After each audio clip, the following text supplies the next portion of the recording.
Welcome to EconTalk, part of the Library of Economics and Liberty. I'm your host, Russ Roberts of Stanford University's Hoover Institution. Our website is econtalk.org, where you can subscribe, comment on this podcast, and find links and other information related to today's conversation. You'll also find our archives where you can listen to every episode we've ever done going back to 2006. Our email address is mail@econtalk.org. We'd love to hear from you. Today is February 6, 2020, and my guest is hematologist, oncologist, and professor Vinay Prasad of Oregon Health and Science University. He studies cancer drugs, health policy, and evidence-based medicine, and hosts the oncology podcast Plenary Session. He's the author of over 200 academic articles, co-author of the book Ending Medical Reversal, which was the subject of an Econ Talk episode with co-author Adam Sifu. His latest book, and the subject of today's conversation, is Malignant: How Bad Policy and Bad Evidence Harm People with Cancer. Vinay, welcome to Econ Talk. Thanks for having me so much, Russ. We're going to be talking about cancer today, the system that tries to fight it, the costs of that system, its effectiveness. Listeners who want background on the issues we're going to be discussing can listen to past episodes with Vincent Rajkumar, Robin Feldman, Jacob Steginga, and Azra Raza. We'll link to those episodes, and I encourage you to check them out. Now, Vinay, in your book, Malignant, you write the following. For the most part, cancer drugs cost too much and deliver too little. Because of this, their value is poor. Why do you say they cost too much and deliver too little? Well, thanks for having me. It's great to be on this podcast that I've loved listening to over the years. I guess I'd say the answer to that question is, although, it's easy to fixate on the exceptional stories in cancer medicine, a drug called imatinib, which has really revolutionized the disease chronic myeloid leukemia. Some other really successful drugs are like rituximab and trastuzumab. And I think it's easy and natural to gravitate to the success stories. But if you look empirically and broadly at many, many cancer drugs, you will find that they offer very marginal or modest benefits. A paper that comes to mind is a paper by Foho and colleagues in JAMA Otolaryngology. They looked at 71 consecutively approved drugs for solid tumors. They found that the median improvement in overall survival is 2.1 months. So I think many of us will recognize that 2.1 months is a marginal or modest improvement in survival, and that's the median. That's the typical drug. And you pair that with drug prices that are often $12,000, $14,000, $16,000 per month of treatment for drugs taken indefinitely that are not curative, and you get value propositions that are quite poor. Listeners of your podcast will know, dollars per quality adjusted life year. I won't need to explain that, but by the well, you should remind them. Yeah, remind them. Go ahead. All right, I will explain it then. Okay, so I mean, one metric that health economists and policy analysts use to evaluate value is how much does it cost to add one good year of life to society, one healthy year of life, and we discount life if it's in a state of disease or disability, and that's the quality adjusted part of a quality adjusted life year. And typically, wealthy industrialized nations have different cutoffs on what they think a reasonable dollar per quality figure is.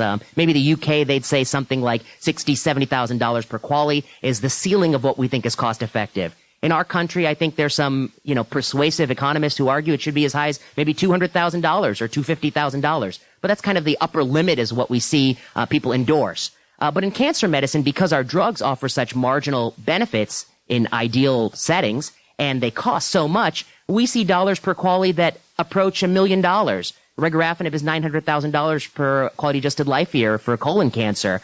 We see some drugs that may even be infinite because they cost more than alternatives and they deliver nothing more, such as aflibercept in colon cancer. So there's some examples where we are reaching a stratospheric amount of cost per benefit in cancer medicine, and the value is clearly poor. Well, one of the many things I liked about your book is that you actually are aware of trade-offs. That's usually the economist's theme. Some might respond to this idea of quality, this quality-adjusted life year, as saying, well, life is infinitely valuable. So what if it costs $250,000 to add a year of life, or $500,000? Every day of life is you shouldn't put a price tag on it. How do you respond to that? And I guess, you and I will think similarly on that, that sounds lovely. I wish we lived in a world where we did not have to make those kinds of choices, where we could simply have any treatment that offered any incremental benefit, no matter how small and no matter at what price. But, as you and I know, the reality is that there is only so much money that we can spend on human endeavors. There's only so much we can spend on health. And what we're doing in medicine is not paying for these low-value practices. We are actively not paying for higher value practices. So there are things we could be doing that would deliver far more per dollar spent, whether it's blood pressure reduction, taking care of people who have maybe cardiovascular disease, things in primary prevention, a number of different strategies that would be better use per dollar spent. And we don't do that. And so, the net effect is in the United States, if you have certain cancer diagnoses, you may be able to get all of the new drugs. But our life expectancy is falling and far less than other industrialized nations. So I think it is a trade-off. And the choices we make inevitably take money away from other sectors of healthcare. And we see that. We don't do a good job in many fronts. So we're going to talk about this for a minute. But before we do, I want to clarify one technical point, because as a person outside of medicine, and until this last year or so when I became increasingly interested in these questions, and listeners are probably aware of that, know that we're going to do even probably a few more. When I hear a number like 2.1 or 2.5 months of extra life, it's such a shockingly small number. And then combined with the fact that, as our episode with Azra Raza pointed out, there's a bunch of people who don't get any benefit. At least half of them, for example, are going to get less than 2.5 months, and they're going to endure some of the most horrific side effects that these drugs sometimes produce. Is that actual number? And of course, it's sometimes overstated because it's, as you point out and others have pointed out, it's often tested on, that number comes from a population that isn't really similar to the actual population that's going to take the drug. So does that literally mean that half the people live an extra time that is less than 2.5, say, and that half live more? And of the half that live more, how many of them live 3.5 or 4.5? Do any of them live 10 years longer? I mean, what's the right-hand tail look like? What's the 80th percentile, a question you raise toward the end of your book for cancer patients when they're talking about treatment? We often focus on that median number. You might be in the right-hand tail if you're lucky. You'd want to know how big that is too. Yeah, that's a great point. So I guess I would say that, a couple of things. I guess I'd say one is, strictly speaking, it is impossible to know the counterfactual for any individual. So if you know somebody lived 6 months while taking the drug, and you want to say that, let's assume the hazard ratio is constant in this study. It's like a 0.8 or something. And so, what does that mean? Explain that. Yeah, so hazard ratio is like the instantaneous risk of an adverse event at any point in time. It's sort of a metric of the relative benefit a drug provides. And, some statisticians believe that, 2.1 months, that's the absolute benefit. That's because the drug is providing an 80% benefit and the average survival is, something like 6, 7, 8 months. And that's how you get to that 2.1 month figure. But if you were going to live only 2-3 months, that 80%, that 80% survival advantage, that 20% benefit, that might be, even smaller, on the order of a couple of weeks. Alternatively, if you were going to be living a year because you had a natural version of sort of slow-growing biology, that 20% is even a little bit bigger, a few more months. So that's one way to view it, but I think that's a naive way. Nobody knows the true counterfactual. And by that I mean that, there may be some people who are destined to live 2 months without treatment who might live 10 months. But if you were to assume that, and the median is about 2 months, you would have to assume there are people who are going to live 15 months who end up living 3 months, and it shortens life in some people. So I think you can take all these kind of sort of different ways in which to think about it. One way to think about it is your idea is sort of an idea that I endorse, which is what is the 20th and 80th percentile without treatment and with treatment? So that's the kind of way I often present it to patients. I say something like, we have this new drug. We know that people on average experience something between the 20th and 80th percentile. So they live between perhaps 2 months and 11 months without treatment. But with treatment, that might be 4 months and 17 months, something like that. I find that can kind of be a helpful way for individuals to make these choices. But, coming back to your question is really about tails. Is there a subset of people who demonstrate really profound benefit from these drugs? And I think that might be true for certain classes of medication, like immunotherapy, which is maybe a hot topic that you'll probably talk to some of the other guests about. that might be true, that there's a subset of people who demonstrate sort of a longer than average benefit. But for many of these drugs, it really is kind of an incremental benefit no matter where you are on that continuum of what your cancer experience might be like. That there doesn't appear to be long-lasting, durable remissions. And so there might not be that sort of tail. And then the last point I'll make is that, again, we're talking really about idealized clinical trials. And everything we know about idealized clinical trials is that the people on these clinical studies, they live longer than people in the real world. I give some examples where people in the real world taking the active drug live half as long as people in the control arm taking a sugar pill. The people in the real world who are older, have comorbidities, who are like you and I, people who are not Olympians who are sort of participating in these clinical trials, they tend to have shorter survival. And what that means is that almost surely the benefit of these agents is even smaller, sort of in an absolute sense. And by comorbidity, you mean other things wrong with them besides the thing the drug's supposed to treat. We talked with Jacob Stengiga about this problem, that it's in the interest of the drug pharmaceutical companies, obviously, to find patients that are healthy and look good, and they tend to be younger, less chronically troubled by other things than the actual people who are going to end up taking the drug. But the bottom line is, and this is the hard part to face, is that, and so I want to start with this fundamental question now that we've got this other background information out of the way. Who would be crazy enough to spend, let's say, $100,000, and that's at the low end for many of these treatments. Some of them are much more expensive. $100,000 for an extra 2 months of life. Just let's talk about the median. 2 months of life that are not going to be so great, by the way. You're going to have side effects almost always from these treatments. Why would anyone pay $100,000 for that year of treatment, or $10,000 or $12,000 a month for that treatment when it is so relatively ineffective and brings a lot of pain? And of course, the simple answer is because you're not paying for it. Exactly right. I would say that if you were actually paying for it, very, very few people would choose to do that with their own money. But we live in a system that has been constructed in a way that you are not paying for it, that society is paying for it. You are indirectly paying for it through your lost wages for a lifetime of employment where you've been paying into high premiums. So you are indirectly paying for your taxes. Your taxes. Yeah. You've been indirectly paying for it for your life. And by choosing not to take it, you're helping sort of a diffuse group of people and their future premiums and their future taxes, and it doesn't really affect you in the pocketbook. And so I think if you're absolutely right that if people had to pay that money, the system would be very different. That companies might not pursue these drugs, certainly if it were going to cost so much to pursue them. And you say. The difficult conclusion is that cancer drugs simply are priced at what the market will bear. And then you go on to say that the market, you put in quotes, is a broken, convoluted system that exerts nearly no downward force on cancer drug prices. And I think a lot of observers of that system draw the wrong conclusion, which is, well, of course people pay a lot for drugs because who wouldn't pay anything to save their own life? The answer is, well, people all the time forego money to save their own life because they want to, say, leave money for their children or spend it on other things or care about something else, or knows that it might not help, or that the risk of other is imperfect, the probabilities are uncertain. So what's really going on here, I just want to make this clear because it's really important.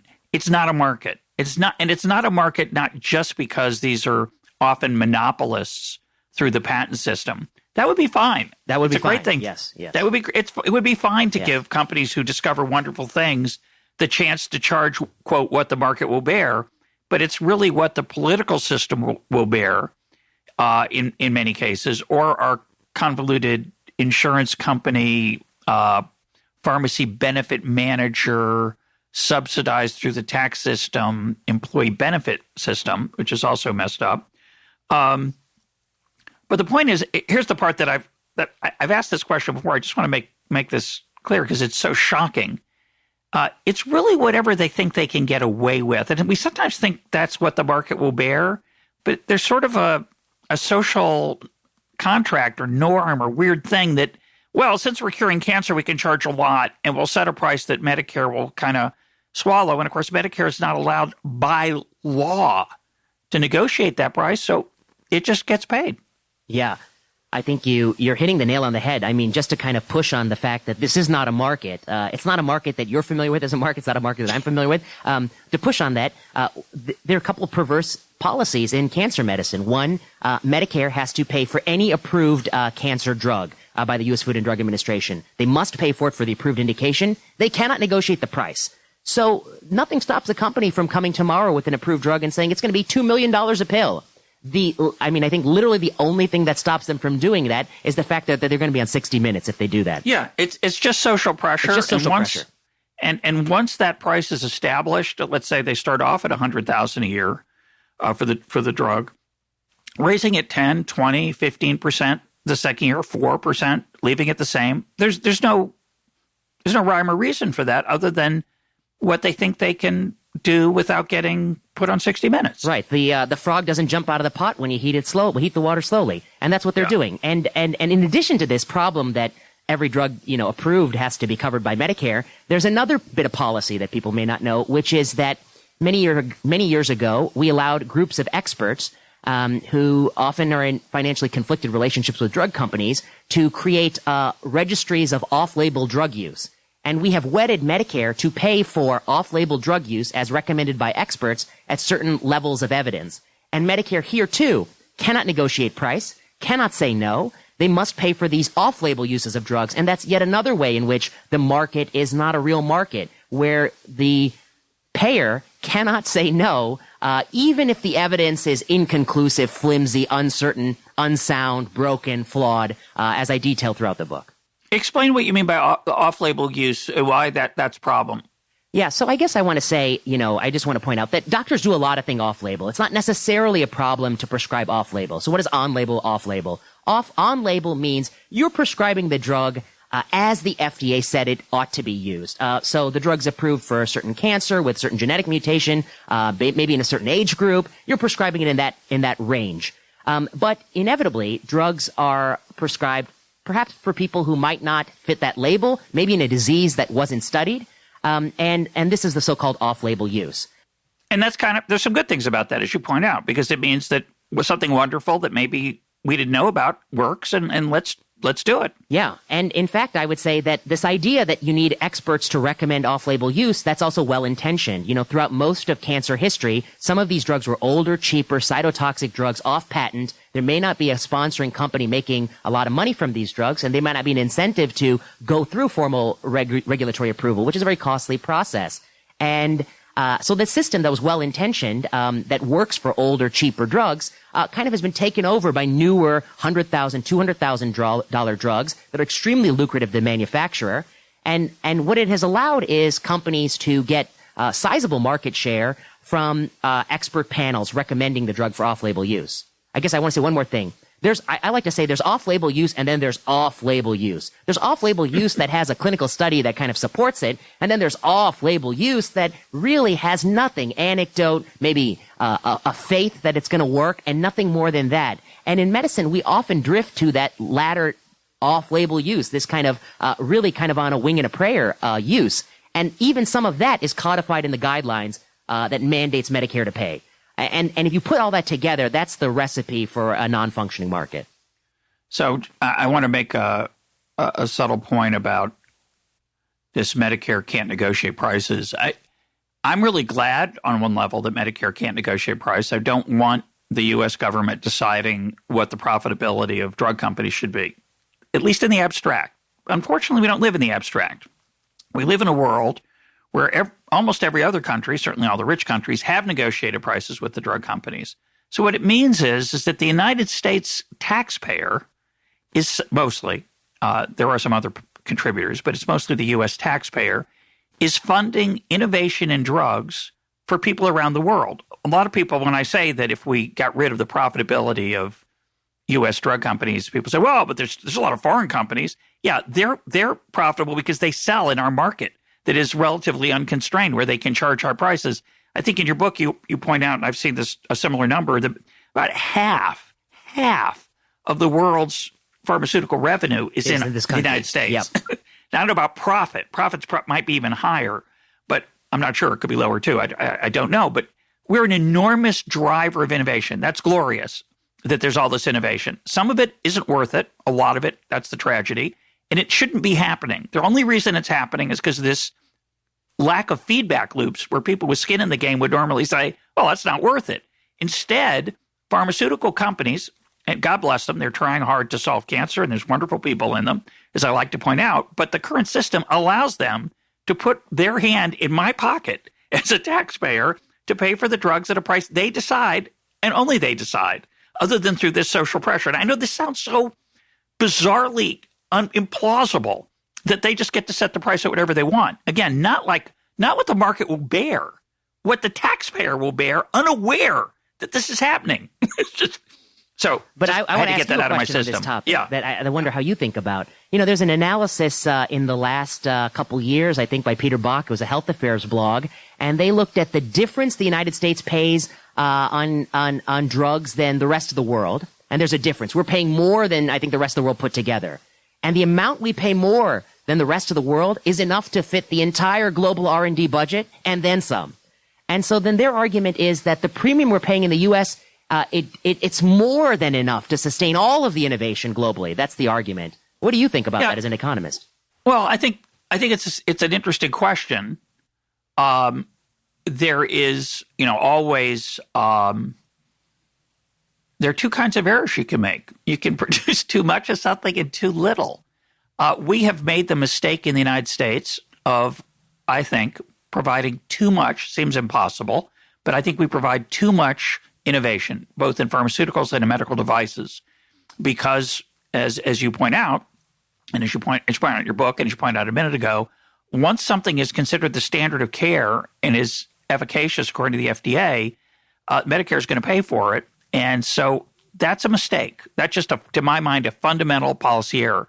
But if you're not careful, you'll go too far in the other direction also. And so I'm not saying, I would never say, well, let's leave the current system alone, because I think it's wicked, actually, and not just wasteful. I think there are other parts of it we may or may not get into that are really horrible. It'd be one thing if it said, well, we have great medical care in the United States. We spend a little too much. My bottom line is we have great medical care in the United States for a good chunk of the population. For a small but non-significant part of the population, they have trouble getting access to medical care at a reasonable price because the subsidies and system we've talked about have pushed up the price for them and made it almost impossible. And then there's a bunch of other people who are getting stuff that really doesn't work very well and actually has negative effects. But since they're not paying for it and don't have incentive always to look for the full effects, and that information is rare because we don't see ourselves as consumers and we trust our doctors. We're going to get to that later about trust. We make some mistakes in that direction. But so I think we have to be careful in saying, they'll still produce a lot of great drugs if they make half as much or a third as much. I don't know. I would like to see the profitability of the drug industry emerge once the right incentives are set, rather than trying to steer it from the top down, which is what we do now.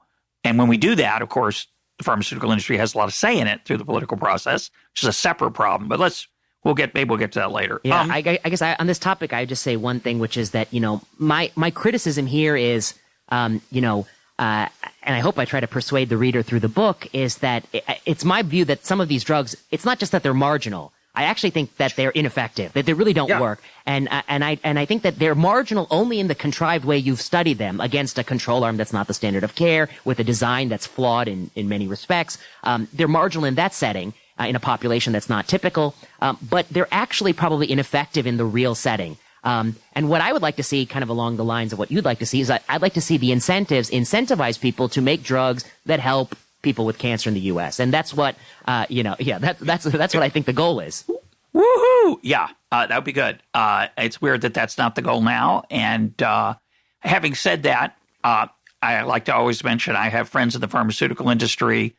They're desperately eager to cure cancer. Yeah, and they're good people who work there, I think. Absolutely. There's nothing, I think one of the problems that free marketers like myself sometimes make is that they think that the enemy of their enemy is their friend. So if the interventionists hate the pharmaceutical companies, therefore as a free marketer, I must support them. That's a mistake. A second mistake is the other mistake, which is to say, they're just totally wicked. They're horrible. They're evil. They're not. and certainly the players in them are not, and they've done glorious things to improve human health, just not as many as we might have liked for the amount of money that got spent. Exactly. I couldn't put it better. And I don't blame them at all. I really do blame it's the structure that has allowed the incentives to incentivize ineffective or marginal drugs at tremendous revenue. That's the failure. It's the structure of the system. Yeah, so let's talk about some of that. And you have some fantastic examples in the book. Unfortunately, I learned too much, as I like to say sometimes. There are things in this, even increasingly cynical me didn't know. We'll get to some of those. But what are some of the conflicts of interest that decision makers in this space are confronted with and often ignore, and that you want to bring front and center? You're probably referring to the couple of chapters on financial conflict of interest, and I guess I discuss that as kind of a broader section of the book where I talk about societal forces that distort the narrative on cancer. And I think one of the most problematic parts of cancer and the narrative around cancer drug policy is that it appears to me that many of the players, many of the people who could speak on behalf of their constituents in an honest and independent way, many of these people are very conflicted with the pharmaceutical industry. And so I go through kind of where does the money flow? And the money flows, of course, from the pharmaceutical industry to quote-unquote patient advocacy groups. I put them in quotes because many of them have policies and recommendations that appear to run counter to what patients would really want. One of which is that they're often quite quiet about the out-of-pocket expenses of these cancer drugs and the actual price of the drugs. And that's kind of the devil's bargain. If you're funded by Pfizer, you can talk about a lot of things that matter to patients, but you probably want to be quiet about the price of the new Pfizer drug. And you see that reticence in this group. I also talk about the quote-unquote thought leaders. I put them in quotes, and I think it's kind of cliche to call them thought leaders. But there's some truth to the idea that in cancer medicine, a disease that really is hundreds of diseases, there's no one doctor who can know everything about every condition. And in each condition, there are a few people whose voice carries tremendous weight. And those people are heavily, personally and professionally, conflicted with the pharmaceutical companies. And they often are uncritical. They're not very good at statistical methods and critical appraisal. And they often appear to be cheerleaders for pharmaceutical products with tremendous uncertainty, marginal benefits. And you put this together, experts who are uncritical, who are also being personally paid by the companies, the patient groups who may be reticent about certain topics, always asking for lower regulatory hurdles to get drugs approved, journals who are also deriving high revenue from the reprints of some of these studies that may be flawed, professional organizations that have large and undisclosed revenue streams from the industry. And the worry is that all of the players in this dialogue are really kind of speaking on behalf of the industry, or at least part of them is speaking on behalf of the industry. And there is very little pressure the other way towards sort of serious reform. And I think that's the kind of argument I put forth in that section. And I'd like you to, it would be great if you could summarize the nature of that conflict, because I think it's subtle. It's not that they work for the industry. It's not that they get a check every month, although sometimes they do. But it's a whole wide range of stuff. And as a patient, I always find it interesting. There are two parts of being a patient, and thank God I haven't had cancer, but my father's on his fourth, so I know a little bit about it personally. But as a patient of myself, and you notice that this is just the most trivial of examples, you notice that your doctor is writing up your prescription with a pen that has the name of a drug on it. And you think, well, that's a little weird. And then they've got all these free samples sometimes they give you. And it's like, oh, well, that's nice. Oh, that's wonderful. I don't have to pay anything. I can just try it to start out. And so those are trivial. Talk about the range of stuff that a doctor, and again, this is not your average, say, internist in your HMO. We're talking about the leading researchers in the field at the top research institutions. What are some of the benefits they get from pharmaceutical companies, financially and otherwise? That's a great question. So I guess just one point about the trivial thing. I think you're right. I actually do think getting pens, the occasional dinner. I do think that those are trivial sums of money that are being passed out. Although I will acknowledge that there's a large literature that shows that even those trivial sums of money have been linked to prescribing patterns, brand name prescribing for certain classes of medications and things like that. So although trivial, that the industry that's funding that is smart, that they're getting a little bit of return on investment, I think. But what concerns me far more is this latter category, which is how much revenue and professional benefits are going to the key leaders in a field who happen to also be cheerleading for lower standards of evidence and costly marginal products. And some of the ways in which we see that are, one, consulting payments. It is not unusual, and we document in the book, for people to be making $100,000, $200,000, $300,000 a year in personal financial payments from the industry. Maybe it's 50, 60, 70,000, maybe it's less, but there's some people on the higher end who are making, double the average household income in personal reimbursement from either drug talks or continuing medical education talks or that sort of thing, or consulting for the companies. So that's the personal pocketbook. There are also huge amounts of money that get passed from companies to universities to conduct research. And a lot of that is necessary. That's the only way you're going to get clinical trials to go.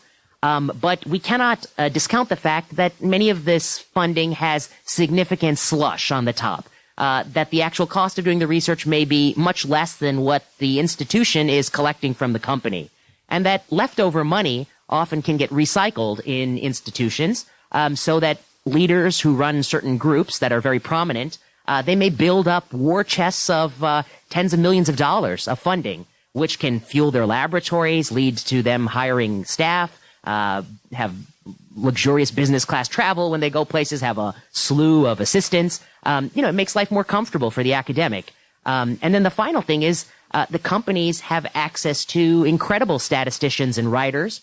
And by working with the companies and collaborating so closely, researchers have many publications, some of which may be sort of gift authored, not really authored by those researchers, but yet they're getting the credit.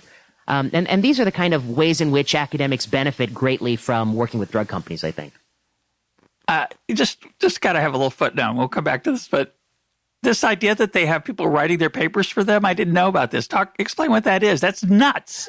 Well, people who listen to my podcast, Plenary Session, will know that this is something I love to beat on, which is medical writers are ubiquitous in medicine. An author who's the first author of a New England Journal paper, which is sort of a career achievement, like publishing in one of the best journals in economics, that person may not have written much of the paper. That the paper is drafted by a corporate funded medical writer. Medical writers are people who I think are talented. They're able to really concisely and clearly explain what happened in trials. Some studies even show that they're more effective at communicating sort of core elements. But I like to point out on my podcast, sentences that are written that are often ludicrous, that are spun, that are hype. And to me, those sentences can only be written by medical writers. And so I have sort of like a running list on my show. But it's so different than, I did an undergraduate, and one of the things I studied a lot was philosophy. It would be ludicrous for a philosophy professor to have a philosophy writer, or an economist to have somebody draft your articles for you. And yet in medicine, that's considered to be okay, which is something that troubles me sort of just from a sort of an ethical standpoint. And as you point out, and I think economists point it out all the time, and I think it's important that many of these people are not nefarious. They're not. They don't see themselves in a sinister light the way you and I see this behavior. They consider that they're doing God's work. They're trying to help people. And, of course, along the way, they take some money because what's the big deal? It's what I believe in anyway. And I think it's a huge problem in general in life, that you fool yourself into thinking you're an objective observer when you may not be. But as you argue, and as economists argue all the time, these have subtle influences on your behavior, whether you're aware of them or not. I wholeheartedly agree. I believe that the academics who participate in these relationships, I believe that they don't see them as problematic. And I actually believe that they're good people. I mean, I know these people. They're good people. And throughout the whole cancer system, there are good people. But, as the beauty of, I think, policy, incentives, and economics is that people follow incentives, even good people. We all are good to rationalize why we ought to be pursuing our own interests. We all believe we're ethical. And yet the net result may be something that is not in society's best interest, and that really does require reform. And I do think you get no traction by blaming individuals and asking them to resist incentives. That's not the way to do it. You need to change the incentive structure so that they're incentivized to do the right thing.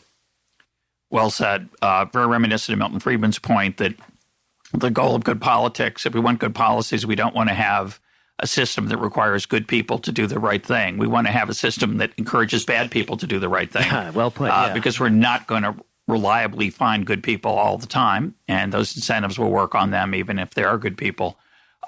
There's in Jewish law, it says a judge doesn't take a bribe.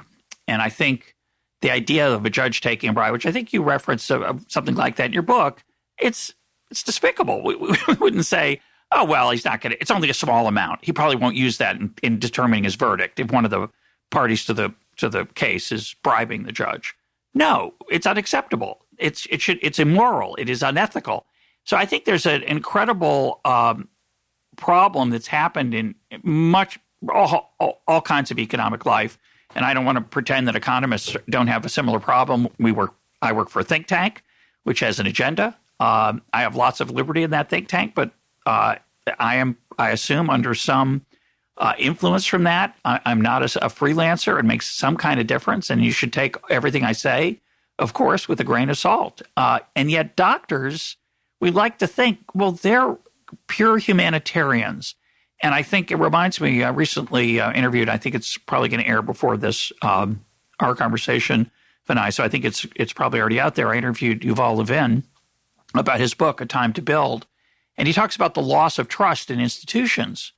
And one way to think about that loss of trust is that people in positions of what used to be called authority, in the professions, in the media, in universities, politics, they had a role to play. And that role was affected by what the norms of the institutions they were embedded in suggested. And in the case of medicine, the idea that we trust doctors because we assume they're only looking out for our best interests. And when they're not, it's so destructive. And at one point in your book, you talk about how important it is to find a doctor you can trust. That's a tough question to figure out a doctor you can trust. I've used this example before. My mom's had a heart procedure done. And in advance of that, I think it was before she was having it done, she's in her cardiologist's office, and she said, oh, I can't talk for a little bit. I've got to get my EKG done. I said, Mom, didn't you have that done 2 days ago? Yeah, but they always do it when I come in. It's like, yeah, well, they would. Yeah, they're doing and you give examples in the book, which shocked me, of the ability of doctors to get reimbursed for procedures that now are in their office rather than outside their office under Medicare. I Googled around and found frightening, depressing stories. This is not fraud. These are people who are doing the things they claim, but since, the patient, it's probably better to have the procedure than not, better to do the diagnostic tool than not. People are doing way too many of these, and they have a financial stake in it, and the patient never thinks about that. And so trust is constantly being eroded. What are your thoughts on that in terms of this conflict of interest and the role of eroding trust? Yeah, so I guess I would say, I share your feelings. I view it as somewhat of a tragedy because I am a physician and I believe it is a noble profession and it's meant something for thousands of years.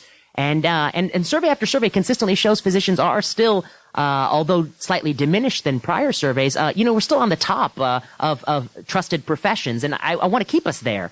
But I think these kinds of activities, incentives, relationships, behaviors that are well documented, they show us, one, that physicians are still human beings like everyone else, which I think comes as a surprise to some people. But physicians are human beings; they follow incentives.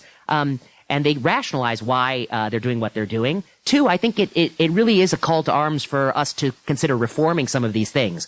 People sometimes ask me, I do a lot of talk on conflict of interest, and it's 2 chapters of this book.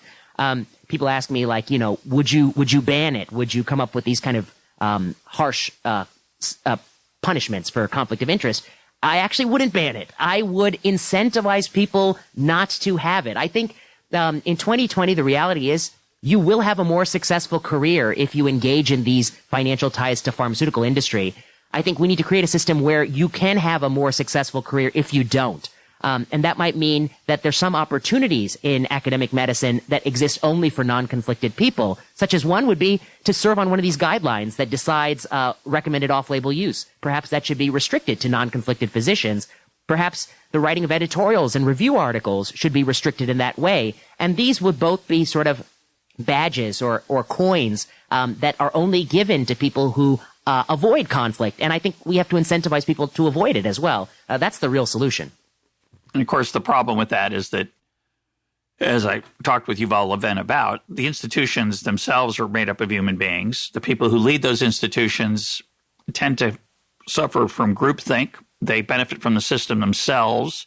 The idea of imposing those kind of costs to incentivize better behavior is really hard for those people because they're kind of part of the system too. Yeah, and in many cases, they are the ones who are benefiting the most from the current lax conflict of interest policies.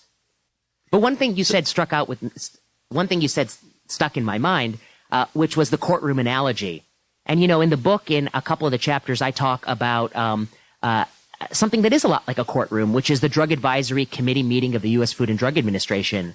They don't have it all the time, but when a cancer drug is coming to market where the risk-benefit profile is truly uncertain, it has some potential upside, but there's a lot of concerning downside. We have a Drug Advisory Committee meeting. We have expert academic oncologists who serve as jurors or panelists. We have the U.S. Food and Drug Administration who gives an opening statement on why the drug, should be considered, but also have these serious caveats. We have the industry who comes and gives, the defense. They say why the drug should be approved. The industry often brings a witness, which is an expert who's typically heavily conflicted, as we show in a Mayo Clinic proceedings paper. And then there's a public audience that gets to ask questions. And it's a lot like a courtroom. Both sides have their say. There are people who vote. But the difference between a courtroom is the money. And in the book, I trace that every single person, every single entity that is speaking has heavy financial ties to the pharmaceutical industry. Even the reviewers at the FDA, which is the one thing I'll mention now, although by law they're prohibited from current financial ties to the industry, which is reasonable and good, 60% of them go on to work for the industry when they leave the industry. And that's the so-called, revolving door politics that has been criticized in many domains. But I think that is concerning because if I knew there's a 60% chance, I'm going to work at the University of Pittsburgh, I'm going to take it easy on the University of Pittsburgh when I see their actions. And I think you might see that a little bit in drug regulation. Well, let's talk about the FDA. It's interesting for me as a older economist because I've seen a lot of ups and downs in the FDA's reputation and how economists look at it. In the early days of this conversation, Sam Peltzman wrote a provocative piece that suggested the FDA was killing a lot of people because they took a long time to approve drugs that could save lives. It's a very tedious bureaucratic process.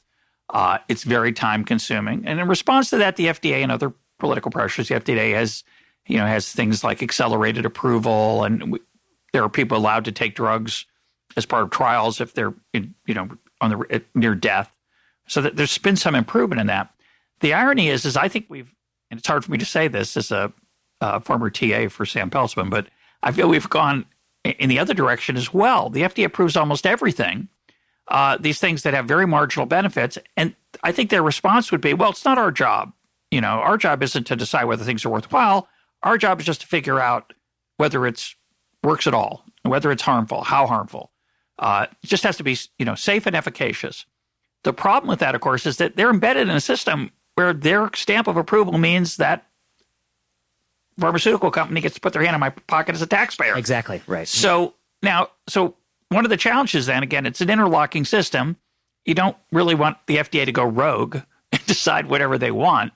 But what might the FDA do differently? How might it be restructured? You have a number of suggestions in the book that would, at least given the current system, make them a better participant. Yeah, it's a great question. I guess I'd say a few things. I mean, one, just give your listeners some of the landscape. If you look at 100 consecutive drugs that are approved by the Oncology Drug Products Division, you would see this kind of breakdown. 1/3 of them, we know they improve overall survival or health-related quality of life or a patient-reported outcome, something that's intrinsically meaningful to people for about 1/3. 1/3 of them, we know they delay something called progression or disease recurrence, which sounds as if it's clinically meaningful, but for a lot of reasons I get into the book, is probably just the illusion of being clinically meaningful. It has to do with sort of arbitrary radiographic cutoffs that don't make a whole lot of sense, that have a convoluted history, and that don't really tell us how well people feel or function. So that's a third. They delay progression-free survival or recurrence-free survival, something like that. And a third of them are approved on the basis of studies that have no control arm. It's just we gave the drug to 40 people, and we found that of the 40 people, we gave it to, 20% of them had their tumor shrink 30% or more. And that's the so-called response rate or measures of tumor shrinkage. Response rate and progression-free survival, they have some correlation with overall survival, which I detail in the book, but it isn't a perfect correlation. And so we know that by approving drugs based on these endpoints, it is likely that many of them simply don't improve survival and don't improve quality of life. So that's one thing. That might even... So you suggest in the book, correct me if I'm wrong, that the FDA is free to not approve those because that trial is a lousy trial. Yes, they're free. That's a trial. Yeah. That's a trial where the horse race was between a drug that a pharmaceutical company wants to sell and a control group that is not relevant because it's not best practice, say, it's not what would be done as the alternative. And that, to me, seems like the FDA should just not approve those. Why are they approving them? Yeah, so well put. I mean, I guess I'd say that in the trials where they do improve survival and progression-free survival, you have the problems of, is it tested against the right control arm? Did the trial use appropriate standard of care after the trial ended, as you would get in the United States? And we see many of these trials are run globally in places where standard of care is not reflective of the United States standard of care. And such trials often inform neither nation. They don't answer whether or not the drug works in the U.S., and they don't help the other nation because the drug isn't priced to be purchased in the other nation once it comes to market. But anyway, that's true for the 2/3 of drugs that have a control arm. But 1/3 has no control arm. And sometimes you don't know whether or not it's better or worse than what we're already doing. And the FDA is free to say no. But in fact, what we have seen over the last 20, 30 years is a consistent drift towards saying yes. And we can talk about why that might be. The next thing I want to talk about... because they care about people. That's the stated line. I certainly think that... well, we can come back to that. The next thing I want to say is the speed. You know, I guess I agree with with Sam Peltzman that you do not want a bureaucracy or regulator delaying needlessly drug approval. So I'm a proponent for speed, but there are two ways you can have speed. One is you can streamline how trials are run. You can accrue more patients per unit time. Simply by including more people on clinical trials, you'll get faster results because it's proportionate to event rate over time. The other thing you can do for speed is to lower the bar, that the evidence hurdle that has to be cleared for drug approval. And what we have seen is speed. People use that primarily to mean lowering the evidence hurdle for drug approval. That isn't just speed, that's also uncertainty. It's not just speeding a drug to market, it's approving a drug that may or may not work. And that's been historically how people have interpreted this speed argument. And as I talk about in the book, we have actually done some empirical work where we argue that lowering the evidence hurdle doesn't really improve speed as much as you might think. And there are a number of reasons why that is that have to do with sort of the technical aspect of the surrogate endpoint used. But so I guess I want to make that point. But your real question is, what can the FDA do to reform us? I guess, we have a number of suggestions. Yeah, reform itself. But before I come to that, let me just say one more thing. I would say it would even be okay if the FDA had uncertainty at market entry for many, many drugs. That would be okay if we resolve the uncertainty 10, 5, 15 years on the market. At some period of time, if we resolve the uncertainty, it was okay to have uncertainty up front if that meant a little bit extra speed. Meaning approve it now, and if we learn later it doesn't work, take it off the market. Take it off the market. And they almost never do that. Exactly. And that's the point. Yeah. Not only do they almost never take it off the market, they have a poor track record of making sure those studies get done, the post-market confirmatory studies. Yeah. Sometimes when they get done, they give the full approval when the drug shows it improves the same exact surrogate endpoint. So 20% of the time, they convert an accelerated to a full approval based on the same exact surrogate endpoint, which really doesn't eliminate uncertainty. It just doubles down on the uncertainty. And a surrogate endpoint meaning some measure that we like to think might be correlated with what we really care about, like the size of the tumor, but it could be that it's not going to actually extend life. Yeah, I guess I'd like to quote, my co-author of the other book I wrote, Adam Sifu, has been a guest of your podcast, and he likes to tell me that a surrogate endpoint is an endpoint a patient didn't know was important until a doctor told him it was. The classic is, you didn't really care about your LDL level until the doctor told you it mattered a lot. You don't care cholesterol. About your cholesterol level. You don't care about your blood sugar until the doctor said that matters. And similarly, you don't care necessarily if your tumors have a unidimensional. You don't care necessarily if the sum of the product of the diameter of your tumor shrinks 30% or more, but that is in fact the definition of response. So that's why you're a responder or not a responder. A very arbitrary definition. Russ, let me take a minute to say this definition. In the book, I tell a story about where this definition of tumor response comes from. And this is a true thing. There was a study done in the 1970s by Charles Mortel, where he invited 16 oncologists to a table. On the table, he put a bunch of marbles and he rolled out a sheet of foam rubber. And he asked them, using your calipers, tell me which marbles are bigger and which marbles are smaller, measure all the marbles. And the cutoffs that we use to this date derive from the amount of change in a marble that can be reliably discriminated by two oncologists measuring through foam rubber with a caliper. That's where we get the cutoffs. And they've just been codified and passed forward through historical accident. They are not cutoffs that have been selected because they are telling us people live longer or live better when you have this amount of tumor shrinkage or defer tumor growth.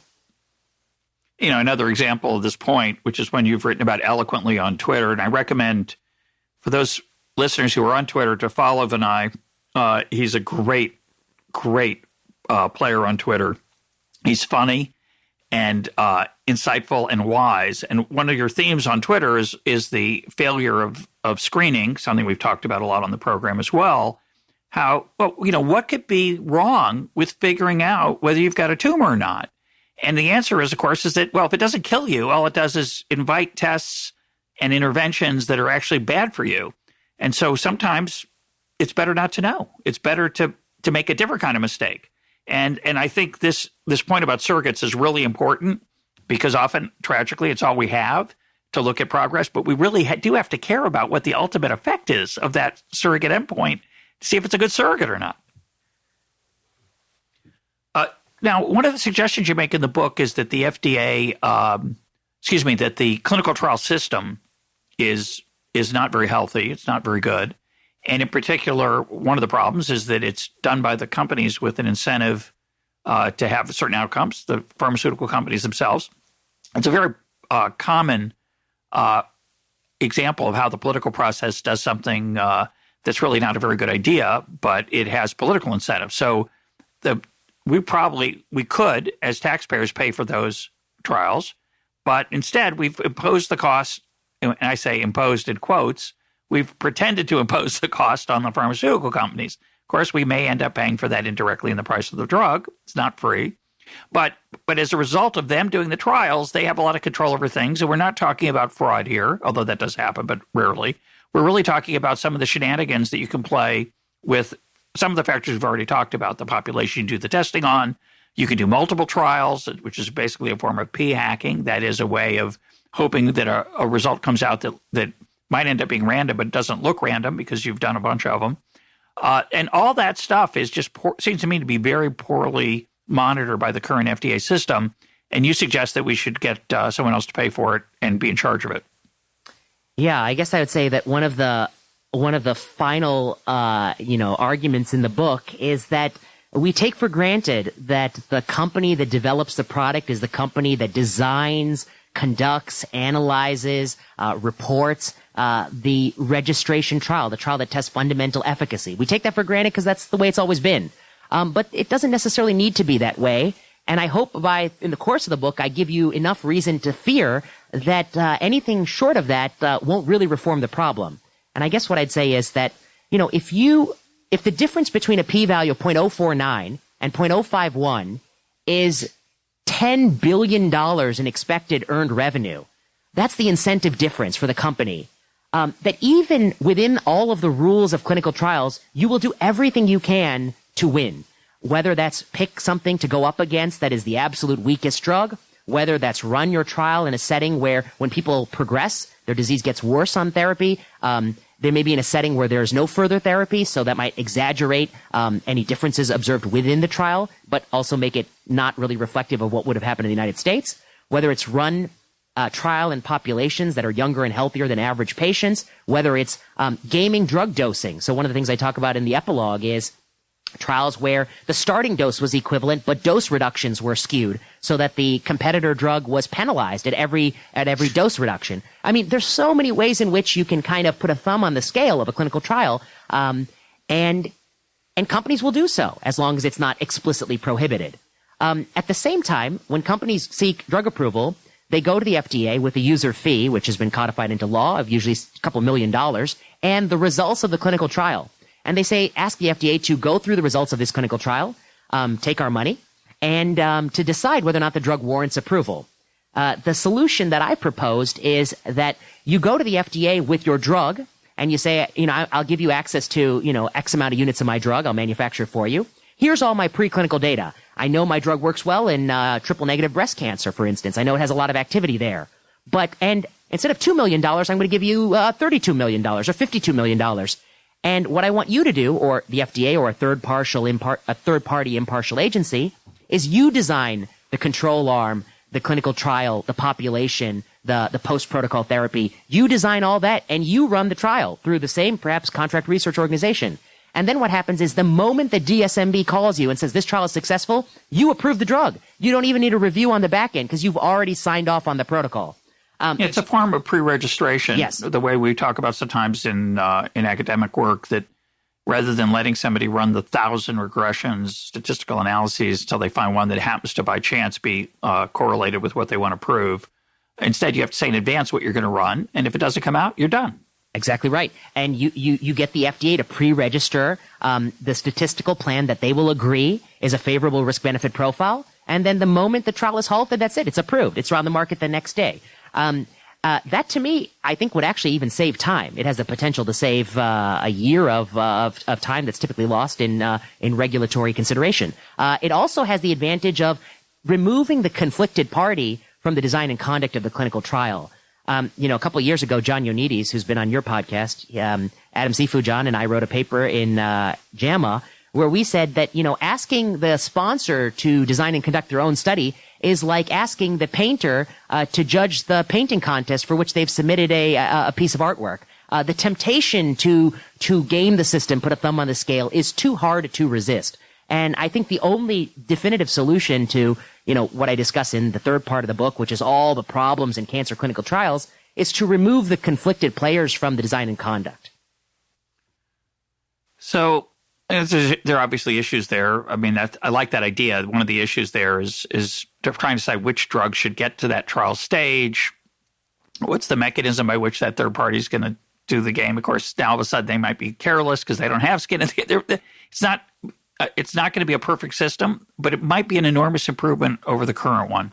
I want to step back and now look at a more set of philosophical questions. I want to start with an observation, which is that I have interviewed a number of doctors on this program. Your co-author Adam. I'm not going to list them all. They're wonderful. Yeah. They're many. They're wonderful people. I have immense respect for them. I've mentioned on the program, I have a lot of friends, personal friends who are doctors. They're extraordinary people. They're unbelievably giving with their time for their friends and family. They don't say, well, if you want that advice, go see me in the office. I'll bill you for that. These are gloriously kind, compassionate people, and overwhelmingly, they're aware of these issues. I talk to them about them explicitly, about these conflicts of interest, incentives to overtest. They're aware of them. I'm sure they don't deal with them perfectly, but they try. Obviously, they're not, the whole profession isn't like that. Without naming names, I'll link to this Wall Street Journal story that looked at, I think the test was for an ophthalmologist could check for the saltiness of tears of their patients. One doctor had managed to do either close to $1 million or over $1 million worth of those tests. Basically, I think that person just gave it to every single person. I'm sure there was a story to tell, and other doctor to that patient, why, this is better than, yes, good to know, was billing Medicare for those salt tests. Probably weren't well correlated with anything that was of interest to the patient, not fraudulent, actually did the tests, but managed to convince the patient and themselves that this was good medical practice when I'm pretty sure it wasn't. So that's going on in the right-hand tail. This handful, it's probably, let's say it's 10% of doctors who are accounting for an enormous portion of over-testing and abuse of the fact that Medicare doesn't check every patient to see if it was really advisable. So one way to improve this system, obviously you and I agree that there's incentives that are at the heart of the problem. One way to improve the system is to try to change the cultural norms that doctors face, sort of the badge of approval for the doctor who doesn't take the trip to the nice place for the conference that's paid for by the pharmaceutical company. Very hard to brag about that. So it would also require a lot of internal, philosophical, conscience-oriented, impartial, Adam Smith, impartial spectator stuff that would give people pride in that and more than they have now. It's a pretty weak way to fix it, but it might be the best way, and it might be the only way. The alternative, which always appeals to me, and I'm alone, there's about 7 of us, the alternative is to say any system that doesn't have skin in the game, which is the fundamental problem of this system, that the people who are paying the money aren't the people who are accepting the costs and benefits. The people who are making the decisions aren't the people paying the price. The people, except for the fact that, of course, sometimes you pay a health price, but at least the financial price is distorted here. Then until we get to a system with more skin in the game, all of this, it's just lofty talk. We're not going to make any progress. Do you have any thoughts on that? I guess I would say... Can you come with me a little bit in that direction? I guess, I mean, I might be a little bit more sympathetic to you, although I don't share your view, but I am sympathetic in the sense that, what we have now pleases neither of us. Those of us who think that the right regulations could make things better, we're not happy because we see the regulations are distorted and encourage sort of chasing marginal drugs or even ineffective drugs at lofty revenue, where there's nobody able to exert downward pressure. We're not happy. We think maybe a few more regulations or different regulations might change that. And then I think people on the other side who think fewer regulations would help things, they also have a point because it's only through the arbitrary construction of the rules as they are now constructed that we are able to have this. And if we really did have a true, free market where people had a lot more skin in the game, I just don't believe people would be willing to pay so much money for such marginal drugs and drugs with so much uncertainty. I mean, as a doctor, I know because I talk to patients. We didn't talk about this, but how do I reconcile sort of a health policy book, which is about what we as society should do, with actually going in on Monday and actually doing this on an individual level?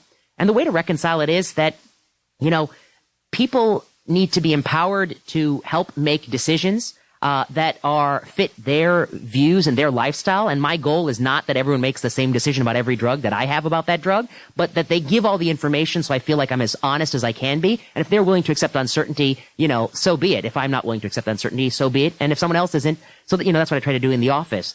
But I guess back to your I forgot how I related to your philosophical question. Well, I was asking you about whether, I'm going to complicate the question.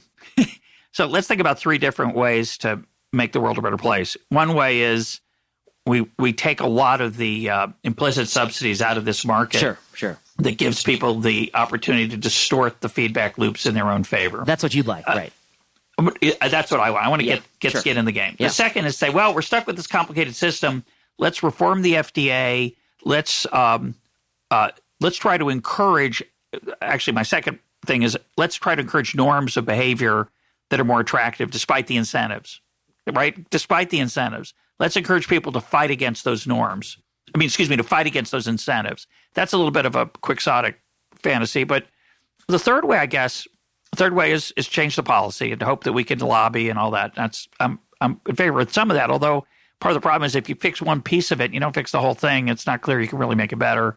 You get unintended consequences and so on. I'm gonna add a fourth one, which I know everybody's lost track because they're too subtle, but I apologize. But the fourth one is, as patients, you and I, when we are confronted with these choices, can ask our doctors things like, is there a generic? Too many times, I think, as patients, we just do whatever the doctor tells us.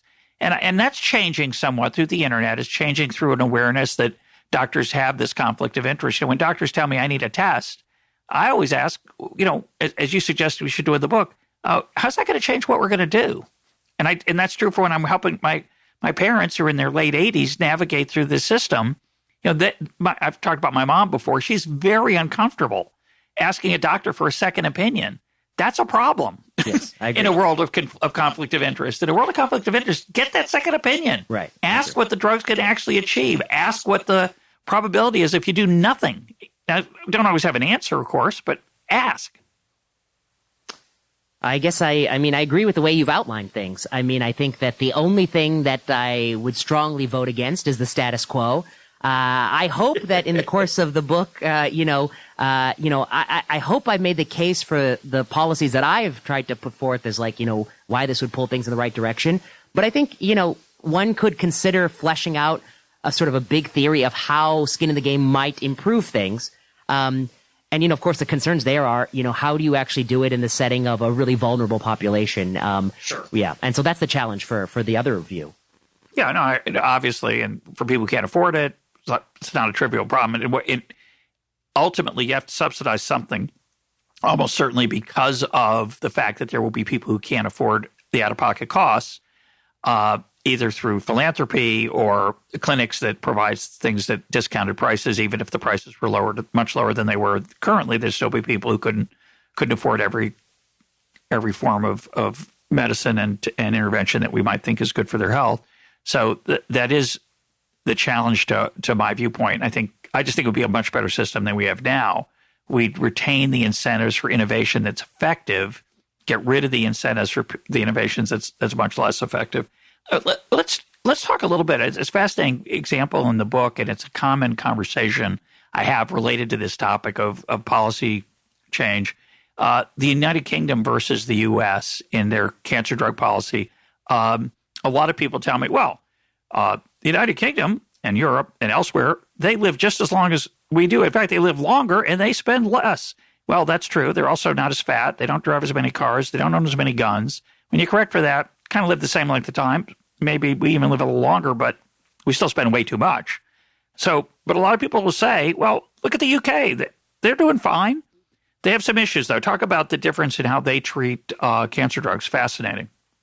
Yeah, I guess I'd say, I guess I'd say that the predominant way they do things is that they prioritize things based on cost effectiveness. But as we talked about, based on the cost of these drugs and the benefits provided and the uncertainty around those cost effectiveness estimates, there are a lot of things that just don't make the cut.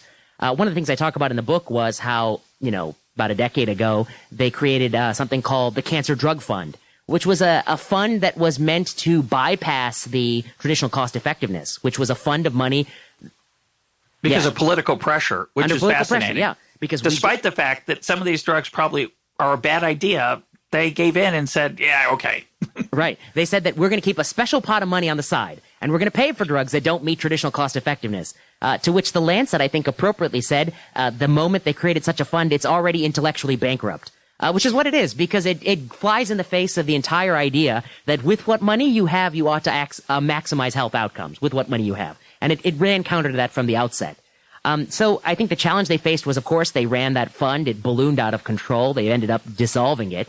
And so that was a challenge that it was not sustainable, that you couldn't pay sort of an infinite amount of price in the UK system. Of course, they spend far less on healthcare per capita than we do in the United States. Now the challenge I think they face is that there are many drugs that are new, sexy, in vogue, that don't get covered. And that creates, I think, personal stories that are quite compelling. A story of a patient who didn't get a drug, which is quite compelling in the media. What you don't hear so often is maybe about all the people who are getting access to sort of a more basic service that provides a better value. That's not as compelling a narrative. And so I think that's something that the UK struggles with. But one thing I want to say is that, it's so difficult to talk about, how do other countries do it? Can we learn from other countries? For the reason you alluded to in the beginning of the podcast, which is we're talking about half or more than half of cancer drug spending is our nation. What the U.S. does around cancer drugs, how we decide to approve drugs, how we pay for drugs, this prevents any other nation from straying too far from what we do. The EMA across the pond, they pretty much approve every drug we approve. The European Medicines Agency, the FDA equivalent in Europe. they pretty much follow lockstep with the FDA's philosophy on everything from surrogate endpoints to which drugs to drug approval to clinical trials. The same trials often state both requirements. They are looking to us for guidance. Japan, Canada, they all look to studies that are primarily done for the goal of getting market share in the United States. Similarly, because we have allowed the cost of cancer drugs to reach sort of astronomical heights, they are limited in terms of the starting point of negotiation, how much the drug price could go down. They're fundamentally limited. So I think it's very difficult to look to other countries for lessons when the U.S. is such a big player in the game. There's another philosophical issue that I think has to be confronted, and you talk about it very beautifully in the book, which is life is precious. And when I was talking to Raza about her book, The First Cell, one of the things in that book that just is heartbreaking and powerful is the willingness of people with devastating diseases to endure terrible treatment because it might work, even when it's a long shot. And that's a human urge. We can't ignore that human side of this. And you're talking about the UK, that's really what was driving this. And you give the example in the book of, but what about when it's me or my parent who's got this terrible disease? There is this drug that's not on our approved list if you're in the United Kingdom or in Canada or wherever. It's not on the formulary. And you're told you can't have it because we don't think it's worth it. That's really hard it's hard to do for a parent. It's hard to do for a political system. It's kind of a fundamental aspect of this that as we've gotten really good at this extraordinary, difficult task of understanding the human body, which is still horribly far away of understanding it fully. But as we've made progress, the idea that we wouldn't use an opportunity to try to live a little longer is really hard for people. I think you're right. I think it's really hard for people. I also think that, I want to take a step back and just say that, as an oncologist and having participated in and seen so many of these kinds of questions, and also having a little bit of knowledge of the UK, I think, like, when the UK is saying you can't have access to a drug, one scenario is that drug offers a very, very modest benefit at a tremendous price, and that's why you can't have access to it. And I think that's the one that's the hardest scenario. It hurts in the way you've described.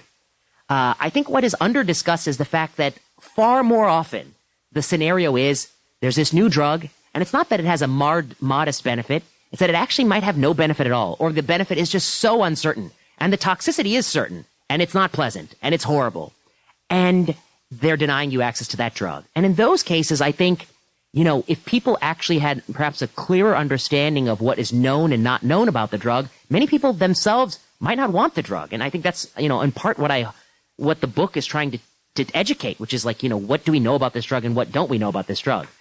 So I think one of the concerns is that the drug may not even work. It may not even be a marginal drug. It may be this sort of totally inert and useless drug. And then the other thing is, that's hard to describe to people, is that there are worse things than death.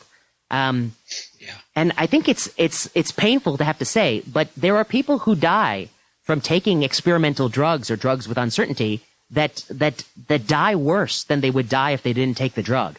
And as doctors, we see that from time to time. And we know that there are worse ways to die than just dying of cancer. And part of our policies is to protect people who are sick and vulnerable from having to make those desperate choices. We once lived in an era not that long ago in this country where people would participate in barbaric things that offered no possibility of benefit. In fact, maybe the history of medicine is a history of such a thing. Grand 1,000-year arc of medicine is a history of things people tried, often barbaric, that had no value. Or harmful. Or harmful, and worse than death. And so, I think policy has to reconcile with that aspect of it, that human beings are, as Alexander Pope says, hope springs eternal in the human breast. Man always is, but to be blessed. We're always optimistic, but at the same time, we know that biology is difficult and that you can tinker with biology and make things a lot worse.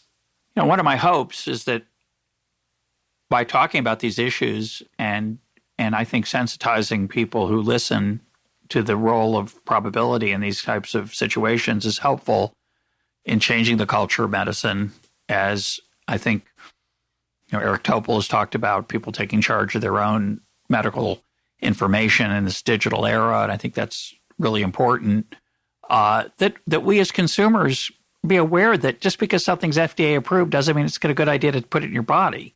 And I think that's really hard for people. It requires a change in how we look at the medical profession and the medical system. But I think it's the right way to think about it. There's uncertainty. Some things are going to be harmful. Some things have costs that are not worth their benefits, even if they're, quote, approved, even if they're recommended by my doctor, and especially when my doctor has a conflict of interest. And I think that, that part of it, unfortunately, being sensitive to that is important. I absolutely agree. Sometimes I think about, what I hope for this book to achieve. And I guess I hope that, what I've done in the book is I hope that when you walk away from this, that I've educated you about cancer, that you understand cancer and how we do drug development in a way you didn't understand it, that at a minimum the book is educational, even if you don't agree with my policy prescription, and even if you have an alternative policy prescription, as Russ, you might, but I hope that we agree on the problem, and we agree that that's a problem. The next thing I hope, more than anything, is that when you finish this book, you cannot tell me that this could have been an essay in The Atlantic. That this is, in fact, a book that's book length, that needs to be book length. And I think that's one of a key goal of the book, is that there are enough themes and lessons here that this could not have been condensed. And if anyone tells me after that this could have been a blog post, I will be very unhappy. So those are my two goals of this book. Well, I think it's pretty successful. I want to say I like to let my guests have the last word. I'm going to read a quote from the book as the last word. You're free to add to it, but it's a beautiful summary of, I think, what a reader will learn from this book. And it might be short enough to be in a tweet, actually. So you might want to use this a few times. Here's the quote. The magnetic pull of profit, regulatory capture, and hype have resulted in policies that lead us astray from the best interests of people with cancer. Much of that pull is subtle, hard to see, and easy to miss or to ignore. End of quote. That's a beautiful summary to me of what you tried to do in the book, and I think achieved, and what I hope we achieved in this conversation. Thanks for having me, Russ. I'm glad that you took the time to look at this, and I'm glad we finally got the time to connect after all these missed opportunities over the years. My guest today has been Vinay Prasad. His book is Malignant. Vinay, thanks for being part of EconTalk.